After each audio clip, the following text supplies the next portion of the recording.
and I started teaching at Penn State, just like one class, and per semester for the first year. And then the second year in 91 is when I started teaching Social 19, largely because they didn't have anyone else to teach it and anyone else who wanted to teach it. And I said, yeah, all right, I'll do Social 19. It's cool. And then I always thought I would leave, and because, I just didn't think I would stay here. 6 weeks later, I get a letter back, and I'm like, here's the letter. And the letter says, we're not interested. After I spent so much time, and I didn't send it to anywhere else. So I called my wife on the phone. So immediately I just felt these tears, right? I'm like, whoa, what are those tears? And I called my wife on the phone. I was in my office. It was summertime here. And I said, I'm done. She said, what do you mean you're done? I said, I'm not living my life for other people. Once he died, no one ever looked at my grades to say like, oh, let me see how you did this year.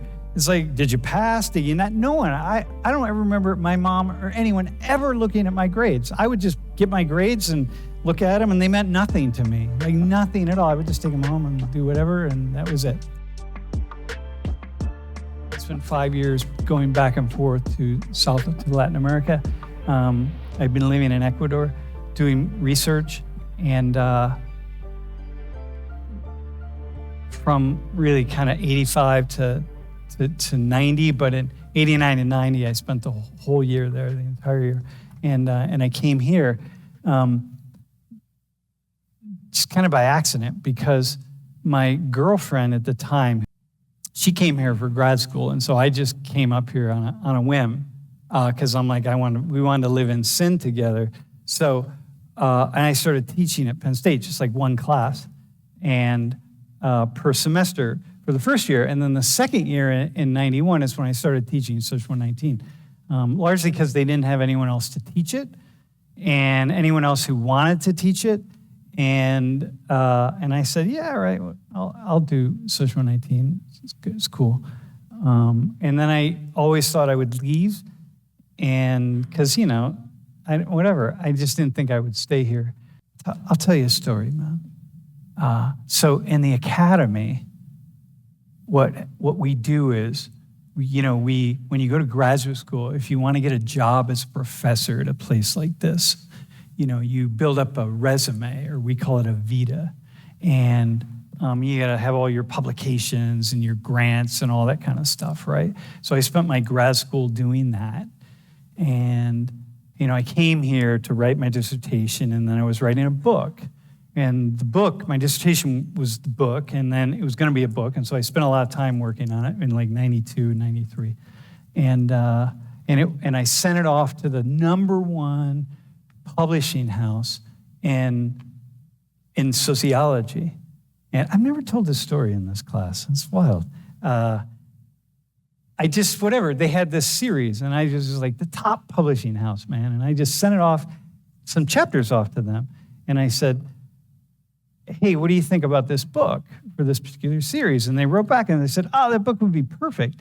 Now, for a young dude who looks like that, to get a book published at like the beginning of my career at this publishing house was just like kind of make my career. I would just be like, okay, I'm ready to rock and roll, right? In the world, whatever the career is, but you know how it goes, right? So I work on it for about 6 months, 8 months, man. I rewrite, I do all the things they asked me to do, and I sent it off to them. And 6 weeks later, this is before the internet, right? 6 weeks later, I get a letter back, and I'm like, here's the letter. And the letter says, we're not interested. After I spent so much time, and I didn't send it to anywhere else. So I called my wife on the phone. So immediately I just felt these tears, right? I'm like, whoa, what are those tears? And I called my wife on the phone. I was in my office. It was summertime here. And I said, I'm done. She said, what do you mean you're done? I said, I'm not living my life for other people. I'm done. And the tears were tears of joy. So imagine that, dude, take the glasses off, like just have these tears to say, I'm not living for other people. I'm not going to just bust my life away. I don't know, like toss it away, trying to jump through hoops. And they have the option, they can just change the hoops, and maybe I'm just not good enough, or I'm not jumping through the hoops in the way that they want, or whatever the case, or they can just change them mid-stride. I'm like, I'm not living like that, because I don't need to live like that. Because, frankly speaking, I smoked enough pot in my life to know that, well, this is to those of you who have smoked pot. Shit like that doesn't matter.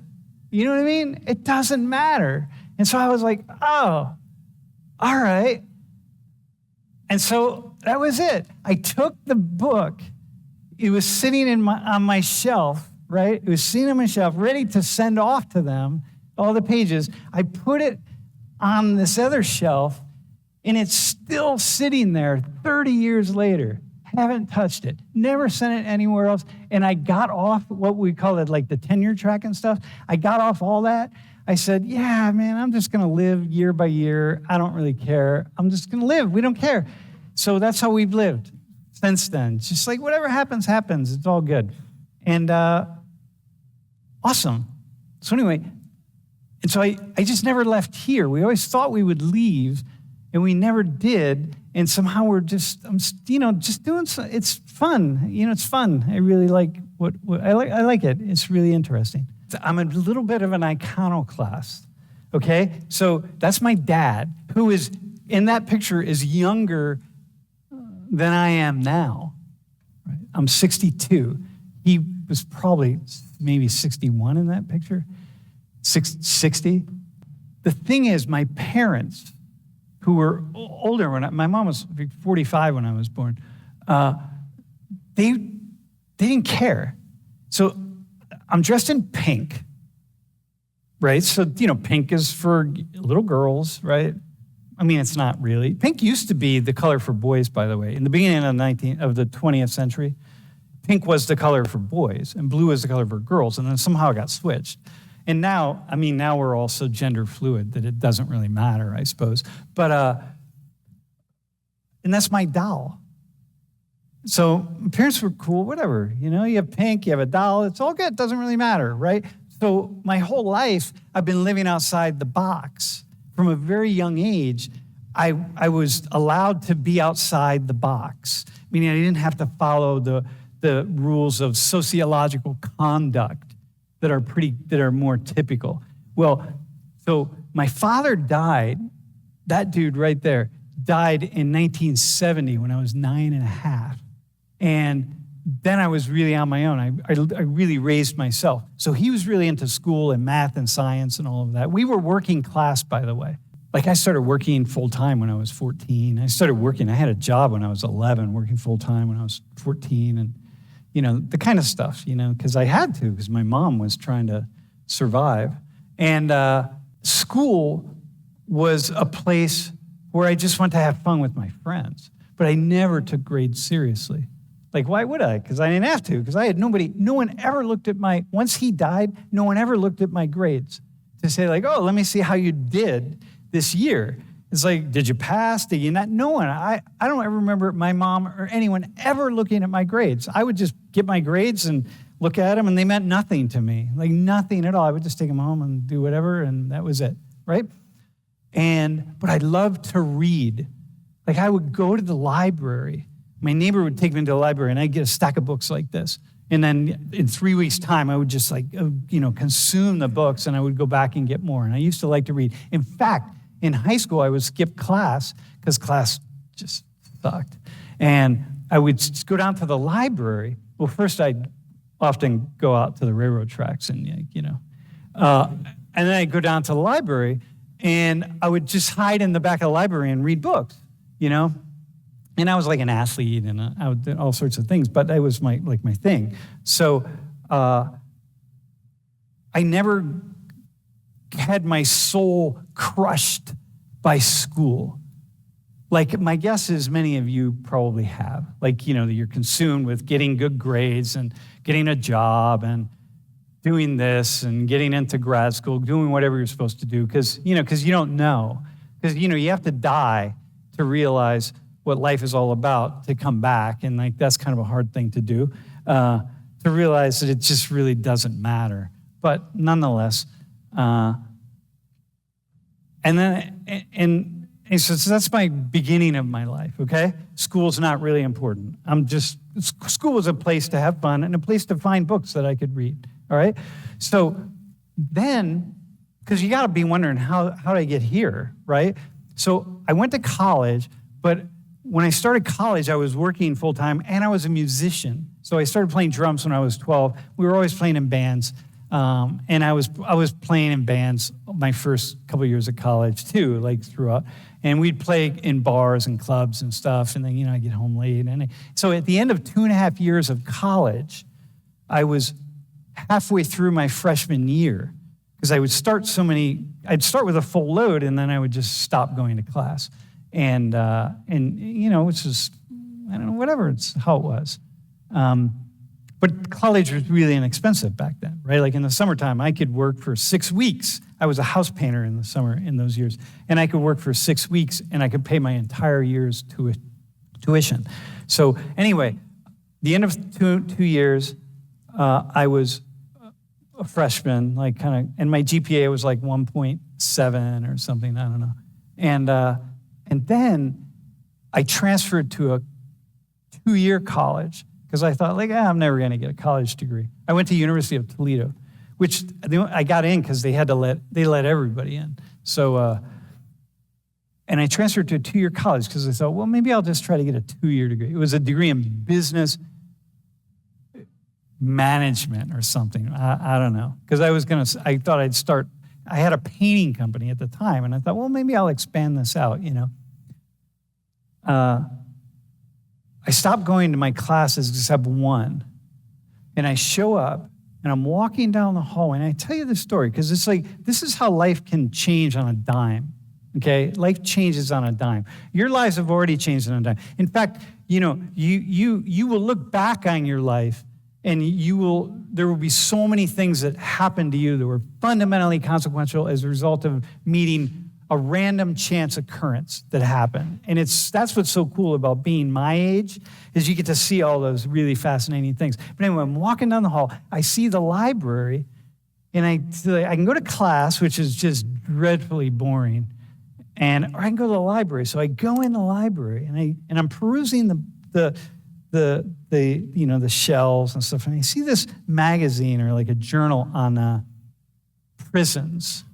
And so I take the journal and I start looking at it, and it was about reform in prisons. So I sit down, and I'm like, and I just start leafing through it, because this is me. I'm endlessly curious. Curious mind, right? Survived formal education because I didn't take formal education seriously. So I've always had a curious mind. So I'm reading it, and I go like, oh, damn,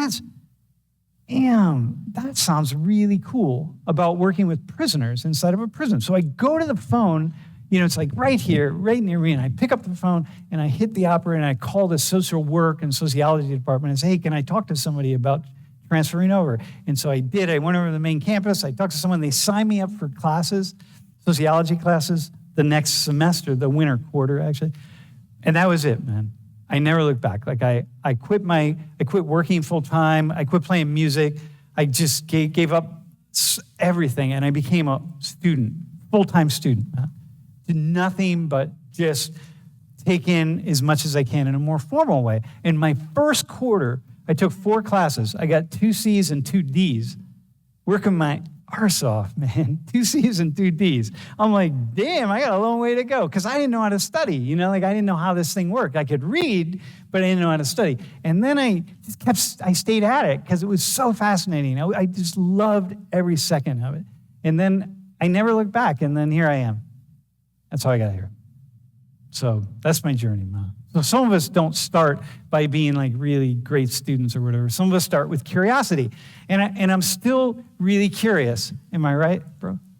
I have the curiosity of that little kid, that I never stop asking questions. So I can be in any situation, I can meet anybody from any occupation or any job, wherever it might be, and the moment I get something about them, I'll just pepper them with questions, because everything is just fascinating to me.